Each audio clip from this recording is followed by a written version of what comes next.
Tu connais l'histoire derrière cette photo ? En 2026, dans un feed, tu pourrais la scroller et pas t'arrêter. Mais en 1987, cette photo, c'est presque de la science-fiction.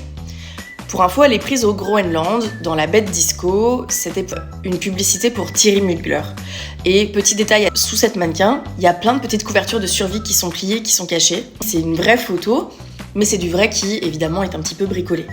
Mugler raconte qu'ils sont partis en bateau au large à environ 20 miles nautiques au moment du solstice pour avoir cette lumière qui s'éteint presque pas. Ils ont attendu des jours pour avoir la bonne lumière et la photo elle a été prise en 2 secondes.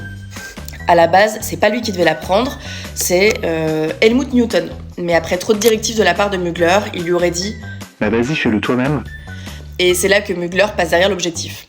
Cette prod, elle a été préparée pendant des semaines, comme à l'époque, donc storyboard papier, recherche, analyse sur carte, et une fois sur place, y a Mugler qui trouve que les icebergs vus de la Terre, ça fait moins pur, trop sale, donc ils repartent au large pour trouver la bonne forme.